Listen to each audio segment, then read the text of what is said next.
Yeah, moi, délivrance, moi, avec ou moi, pas besoin de rien. Ou c'est force la vie, moi, que moi en sécurité. Même l'ennemi attaqué, yo tombé devant pied. Moi, va être fixe dans présence ou moi, pas j'en tremble, moi, pas j'en douter. Yo, c'est le bagaille, moi, m'en d'essayer. Serait un caille ou pour tout temps, oh bon Dieu. Salut, bienvenue. C'est avec plaisir pour nous carrément encore une fois aujourd'hui pour qu'ensemble nous apprendre de la parole de Dieu et comprendre qui ça vient pour moi avec ou qu'à vivre dans les derniers temps. Nous, moi, c'est Juste Jean-Philippe et aujourd'hui, nous sommes censés continuer ensemble avec la deuxième partie des premières croyances des adventistes du 7e jour qui c'est la Bible, la parole de Dieu. Donc, et semaine passée, nous avons entamé ensemble avec la première croyance et aujourd'hui, l'objectif c'est pour nous capables finir afin que nous capables clôturer et première croyance et c'est la Bible, le livre qui transforme le monde. Verset de base pour série ça, c'est 1 Pierre 3 le verset 15 qui dit mais sanctifiez dans vos cœurs Christ le Seigneur, étant toujours prêt à vous défendre avec douceur et respect devant quiconque vous demande raison de l'espérance qui est en vous. Nous t'ai expliqué verset de base là dans intro pour série ça ou qu'a fait sur aller dans et sur chaîne et garder vidéo ça fait qu'on comprendre qui ça verset ça lui même qui ça veut dire. Juste avant nous entrer couper tête nous pour nous prier. Notre Dieu nous merci pour grâce envers nous. Merci pour parole. Alors que nous allons ouvrir, nous demandons pardon péché nous, accordons cet esprit et de nous comprendre et appliquer dans la vie nous. Nous prions comme ça au nom de Jésus. Amen. Oui, et dans la première vidéo, nous étions censés définir qui c'est la Bible. OK, nous avons que la Bible c'est la parole de Dieu. L'Ancien et le Nouveau Testament, différemment avec un pile monde qui choisit qui ça puis quoi gain qui dit par exemple c'est seulement livre Moïse gain qui pense seulement Ancien Testament gain qui prend Nouveau Testament mais nous que bien la Bible c'est la parole de Dieu ou pas qu'à choisir qui sauve on après au riche l'autre et puis tu noter quelques histoires de la Bible OK quelques faits importants statistiques de la Bible tu noter que la Bible c'est un livre qui plus vend dans le monde OK mais malheureusement livre en pile mais est-ce que lit dans niveau que t'a doué lire en tout bon vrai OK donc il veut dire ça aussi qui moment ça de faire ce que nous capable comprendre nous te partager et combien de livres qui dans la Bible combien d'auteurs qui écrit combien de temps que livre ça lui-même écrit nous te tout qui impact Bible gain sur monde là et nous te rôle et objectif la Bible nous te là pour le convaincre pour l'enseigner pour le transformer donc la Bible par tout côté moun étudie la Bible il y a des changements qui fait et ou même captant des dans le moment ça nous le fait ce que la vie nous transformer lorsque nous lis parole là et quitter parole là pénétrer dans cœur nous parce que exactement c'est ça c'est but la Bible nous de faire ce que nous bal pouvoir et autorité sur nous-mêmes je dis nous censé à continuer ensemble avec série nous allons voir Christ et les Écritures. Nous allons comprendre que à travers la Bible, Jésus-Christ lui-même, c'est l'homme qui est au centre de la Bible. Okay? C'est l'homme qui est censé personne principale là. Okay? On va pas parler de la Bible, on a promis Jésus de côté. Donc ça n'a pas existé. Donc les Écritures témoignent de Jésus-Christ. Il dit que dans Jean 5, verset 39, vous sondez les Écritures parce que vous pensez avoir en elles la vie éternelle. Ce sont elles qui ont un témoignage de moi. Jésus affirme que l'ensemble des Écritures pointent directement vers lui. L'ensemble des Écritures, qui veut dire de Genèse à l'Apocalypse, il parlait d'un seul monde, c'est de Jésus. Okay? De l'Évangile, qui est bon dit lui-même, il était mettait sous pied, c'est-à-dire révèle le plan du salut centré sur le Christ. Dans l'Ancien Testament, Jésus est préfiguré à travers les types, les prophéties, les symboles. Par exemple, l'agneau pascal, le serpent d'airain, le sacrifice en d'Isaac. Okay? Et dans le Nouveau Testament, Jésus est révélé clairement comme étant le Messie, annoncer le sauveur du monde. Nous voyons que la Bible même c'est comme si on t'a pris en tapisserie magnifique. Okay? Chaque fil de l'écriture, il tisse une image complète de Jésus. Donc, là, la Bible, où est la naissance de Jésus, où est la vie, où est la mort, la résurrection, ministère, Jésus et comment Jésus lui-même vient pour le retourner. Donc, quand l'œil la Bible, ou pas qu'à dire, lit la Bible, sans qu'on pas rencontrer Jésus. OK? Donc c'est totalement impossible. On va pas la Bible sans qu'on dit ou pas rencontrer Jésus. Donc qui veut dire parce qu'elle est au centre même de la Bible. Jésus a expliqué les Écritures à ses disciples. Maintenant, ça vraiment intéressant pour comprendre que lorsque Jésus lui-même il finit ressuscité, eh bien, il est rencontré avec les disciples sur le chemin d'Emmaüs. OK? Disciples étaient vraiment tristes. Et puis tout Jésus rencontre avec eux et puis tout les prend expliquer la Bible. OK, les sorti des Genèse, les passé pour un prophète, les passé pour un apôtre, Apocalypse, mais les montre exactement et bien toute la Bible et bien c'est de lui-même qui a parlé. Jésus donne une clé d'interprétation biblique. Toutes les Écritures parlent de lui. Moïse, la loi, les prophètes et les psaumes montrant son œuvre rédemptrice. Et bien qui ça nous comprendre? Notre étude biblique doit toujours chercher à voir comment un passage révèle Jésus, soit par anticipation, à savoir dans l'Ancien Testament, soit par accomplissement dans le Nouveau Testament. Donc, qui veut dire, j'ai comme ça tout à l'heure, ou pas qu'à dire, ou lire la Bible, ou pas rencontrer Jésus. Parce que Jésus, c'est le grand monde qui est dans la Bible. C'est lui-même qui est personne principale, personne centrale. Donc, qui veut dire, eh bien, la Bible même, les révélés de Jésus, et nous de faire ce que nous comprenons. Eh bien, lorsque nous-mêmes n'avons pas enseigné la Bible, eh bien, nous ne pas parler de l'autre monde, mais nous fixer son abdian sous Jésus. Maintenant, on essaie comment on est capable de comprendre lorsque Jésus lui-même lui parlait des trois parties de l'Ancien Testament selon Jésus. Il dit, voici ce que je vous disais lorsque j'étais encore avec vous. Il fallait que ça accomplisse tout ce qui est écrit dans la loi de Moïse, dans les prophètes et dans les psaumes, selon Luc 24, le verset 44. Eh bien, Jésus reconnaît les trois grandes divisions traditionnelles dans l'Ancien Testament hébraïque. OK? La loi de Moïse, qui c'est la Torah, eh bien, de Genèse à Deutéronome. Les prophètes, qui c'est les livres historiques et prophétiques, nous connaissons Josué, Samuel, etc. Et les psaumes, ou les écrits, eh bien, nous avons les psaumes, Proverbes et Daniel. Maintenant, trois parties ensemble, ça y a un témoignage de Jésus. Ça signifie que la loi révèle la sainteté de Dieu et notre besoin de rédempteur.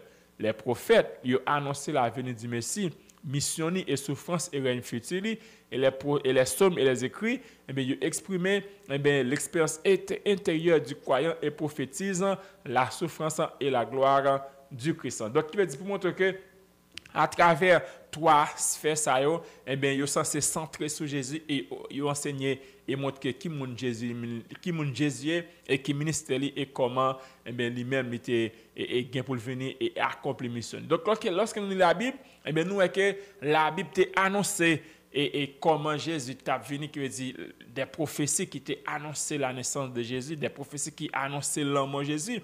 Et nous, ça a réalisé exactement Jean que la Bible a annoncé. Encore une fois, pour prouver que la Bible lui-même, son bagage qui est fiable, ça le dit, la privé exactement. Maintenant, on nous a quelques prophéties qui concernent Jésus. Son prix de trahison, pièce d'argent, il était annoncé déjà, ok?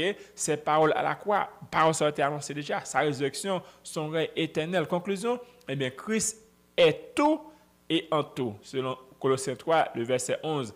Trouver Christ dans toute la Bible est le but ultime de l'étude biblique. Jean qui me dit tout à l'heure, ou pas qu'à dire appeler la Bible et puis tout pour pas rencontrer Jésus. Eh bien, c'est totalement impossible pour moi même dire difficile. C'est totalement impossible. Donc, il veut dire, nous le faisons que moi, c'est ma veille, eh bien, nous prenons la bonne attitude, nous appelons la Bible, ok? Nous prenons la bonne attitude, nous prenons bonne décision, nous prenons bon comportement. Parce que si nous ne faisons pas ça, nous avons passé le temps lire la Bible, et bien, nous ne pouvons pas même passer beaucoup de Jésus, même Jésus entre dans le cœur, dans l'esprit. Et pour nous comprendre la parole, et nous connaissons que nous allons plus devant, il faut que nous gagnions l'esprit bon Dieu ensemble avec nous. Maintenant, la question que nous allons aborder, c'est comment se méfier des mauvaises interprétations de la Bible. Pourquoi méfier des mauvaises interprétations de la Bible? Il y a un pile de bagages qui commencent avant nous de gagner comme étant âme, ok? Eh bien, c'est la nécessité de la vigilance spirituelle. Et qui ça veut dire? Eh bien, la parole de Dieu est claire. La Bible, c'est pas un monde qui nous te dit là, c'est pas un bon lait, apôtre, écrivain, auteur, prophète, venture plein en a dit, you know what, bon m'écrire en Bible. Non, c'est l'esprit bon Dieu qui dicte ok, qui parle ensemble avec eux. Maintenant, mais bon Dieu même il pas jamais menti, selon le titre en premier le verset 2. Sa parole est la vérité absolue Jean 17, le verset 17. Et pourtant, à travers les siècles, et aujourd'hui encore, la Bible est souvent mal comprise, mal utilisée ou même déformée. Donc, qui veut dire, pour que nous soyons capables de protéger nous contre des mauvaises interprétations, nous devons être vigilants de façon spirituelle. Qu'on ait la Bible qui a autorité sur la vie. Faire sûr, nous allons plus devant, alors, les gens qui mal interprété la Bible, ou de connaître la Bible peut-être pas, et nous avons dans la première partie de la vidéo, comment nous devons comme étant les béréns, c'est-à-dire étudier la Bible peut-être pas pour ça, si c'est vrai, parce que nous ne connaissons pas, il y a des gens qui pas vrai de la Bible. Ok, deuxièmement, tout enseignement doit être testé par la parole, à la loi et au témoignage. Si nous ne parlons pas comme ça, pas bien horreur pour le peuple. Ésaïe 8, le verset 20. Dieu nous a donné un critère sûr et objectif. Qui critère lié? C'est la Bible. Peu importe la popularité, attendez bien, des prédicateurs, la beauté d'un discours ou l'intensité d'une émotion, si le message ne s'accorde pas avec l'écriture, il ne vient pas de Dieu. C'est la seule façon d'éviter les hérésies, les fausses doctrines ou les interprétations intéressées. Et ça a vraiment fort bien aimé pour que moi, nous comprendre ça. Parce que nous avons pu devant la fin de temps, il y a plus de monde qui a avancé. Si vous n'avez pas la Bible pour que déterminer et vrai deux fois, on va tomber. Pinga nous parce que le pasteur a vraiment fougueux, il parle, il fait la tête trembler. Moi, ça me dit pour penser ça, le dire c'est vérité. Ce n'est pas parce que vous grandissez dans l'église, c'est l'on lever, l'on fait, l'on mailler, l'on ça me dit pour penser. Non, il faut qu'on utilise la Bible, on demande pour la cause du Saint-Esprit. Lui fait ce que nous comprendre ça pour que nous soyons capables de tester la Bible avec la Bible, mais pas tester la Bible avec tradition et pas tester la Bible avec ça que l'autre monde lui-même lui dit. Et comment nous sommes capables d'éviter les erreurs d'interprétation? Vraiment, étudier avec prière. Ou ça me demande bon Dieu pour que le cas prouve intelligence. Deuxièmement, comparer écriture avec écriture. Un seul verset, il est capable mal interpréter, mais l'on lit toute Bible, ou est harmonisé l'une avec l'autre, et bon Dieu pas jamais contredit tête. Troisièmement, être enseigné par le Saint-Esprit. Si le Saint-Esprit c'est lui-même qui ôte la Bible, qui est capable d'expliquer que l'Esprit bon Dieu. OK? Donc c'est pour ça, sous sens tu pas l'Esprit bon Dieu ou pas comme si bien aimé, demandez bon Dieu cet esprit, ça me dit prier, ouvrir la Bible, mettez à part et me garantit l'esprit approuve l'intelligence et la foi comprendre, avoir un cœur obéissant et soumis à Dieu. Qui quelques courants et erreurs pour nous éviter? Prendre un texte hors de contexte et qui ça a causé mauvaise application, lire pour prouver une idée personnelle, là-bas nous fausse doctrine. Suivant les émotions au lieu de la vérité, là-bas nous avons instabilité spirituelle et interpréter sans connaissance du contexte culturel ou historique du texte, là-bas nous avons incompréhension des versets et nous ne pouvons pas priver comprendre qui ça texte en lui-même les dit. Donc c'est vraiment important pour que nous fassions très très très attention. Maintenant nous allons voir c'est qui rôle la Bible même et à la fin des temps. Et j'ai quelque chose là, la Bible a subi un pile attaque dans le passé, mais la Bible a toujours existé et dans le futur, la Bible va toujours recevoir attaque ça et la Bible a un rôle principal qu'elle va jouer dans l'histoire dans histoire fin temps maintenant. OK? La parole de Dieu comme bouclier contre la séduction, car il se lèvera de faux Christ et de faux prophètes. Ils feront de grands prodiges au point de séduire, s'il était possible, même les élus. Matthieu 24, le verset 24. Dans un monde rempli de mensonges religieux, la Bible servira de filtre spirituel pour ne pas tromper. Ceux qui connaissent et croient la parole de Dieu résisteront à la séduction de l'antichrist. Ça me dit qui veut dire il faut qu'on connaisse la Bible. OK? Dans le fait, la Bible même va nom du jugement final parce qu'il dit dans Apocalypse 20 verset 12, les livres sont écrits. Donc il veut dire c'est Paul bon Dieu qui va juger nous. Et si c'est Paul qui va juger nous, il faut nous faire sûr que nous vivons en conformité avec la vérité, avec la parole pour que nous soyons capables d'être clean et nettoyés et sans rien à rougir devant bon Dieu. Et l'identification du peuple fidèle, il dit dans Apocalypse 14, verset 12, voici la persévérance des saints qui gardent le commandement de Dieu et la foi de Jésus. Donc, il veut dire, dans le fin temps, la Bible même, la paix de nous, peuple bon Dieu, ça me besoin d'identifier parce que la Bible va jamais quitter dans erreur. Ça me besoin donc la Bible en fait temps l'a identifier moun qui servi bon Dieu yo. OK? Donc question me poser pour aujourd'hui c'est est-ce que c'est moun qui prend position pour la Bible? Est-ce que c'est moun qui prend position pour la vérité? Est-ce que c'est moun qui a prêché la vérité? Parce que dans fin temps ça a un point majeur qu'il va jouer. À la fin des temps, le peuple de Dieu sera connu pour sa fidélité à la parole de Dieu, son obéissance au commandement biblique, sa foi inébranlable en Jésus-Christ. Selon les Écritures, ce monde qui suit Dieu véritablement et qui suit les traditions humaines ou les institutions corrompues. Conflit finalement, il est centré sur l'obéissance à la Bible. OK?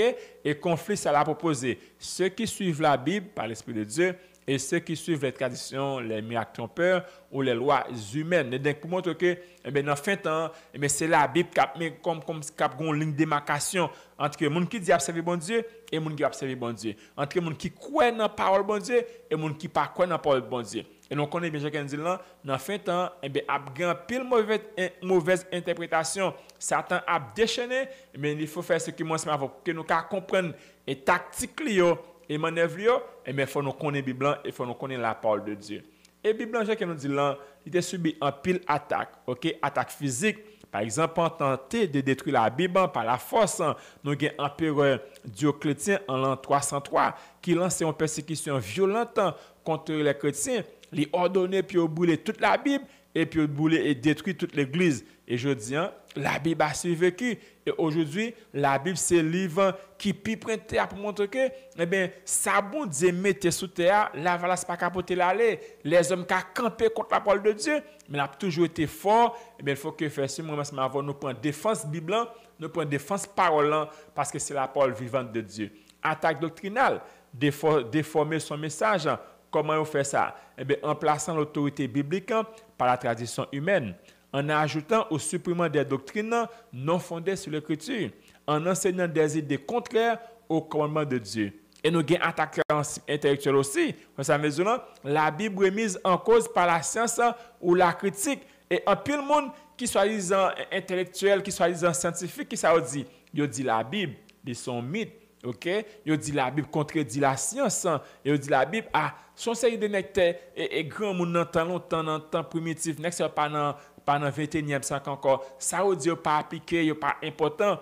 Ouais, ça me besoin. Donc ça c'est toute attaque qui vient contre la Bible, la parole de Dieu et nous de faire ce que nous prenons position pour la Bible, nous défendons la Bible et comment nous fait ça à travers la vie nous. Comment nous prêcher la Bible, comment nous prêcher la parole de Dieu, comment nous prenons et défense parole ça lorsque la Bible en lui-même les sous menace. Donc, il veut dire, nous c'est peuple bon Dieu, nous de faire ce que nous prenons en charge, en responsabilité. Non. Attendez bien, la Bible n'est pas un livre même avec tout livre. Amen. La Bible, elle est vivante, puissante, éternelle et inspirée du Dieu vivant. Elle a survécu au siècle, traversé les continents, éclairer les esprits, convertir les cœurs et soutenir les matières. Au final, qui ça nous de faire? Est-ce que nous ne te contente pas de lire la Bible? Vis-la. Ne t'appuie pas sur des traditions humaines. Bâtis ta foi sur la parole seule. Que tu utiliser la Bible tant qu'on GPS qui montre direction côté pour faire, qui montre chemin salut, qui montre chemin Jésus-Christ, qui montre chemin pardon, chemin la grâce, chemin cet esprit, que la Bible même est capable de guide, une boussole qui montre le vrai chemin.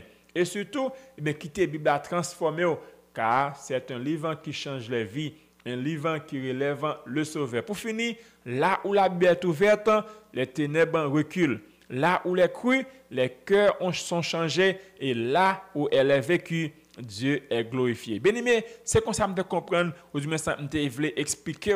Première croissance, la Bible, la parole de Dieu, qui transforme des cœurs, qui transforme le monde.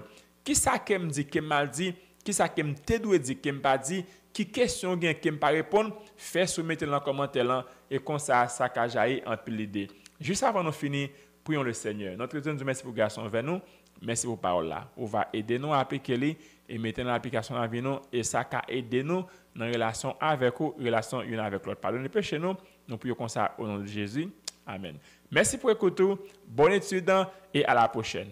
Bon Dieu, lumière, moi, délivrance, moi, Avec ou moi pas besoin de rien. Ou c'est force la vie, moi, que moi en sécurité. Même l'ennemi attaqué, yo tombé devant pied. Moi va être fixe dans présence ou moi pas j'en tremble, moi pas j'en douter. Yo c'est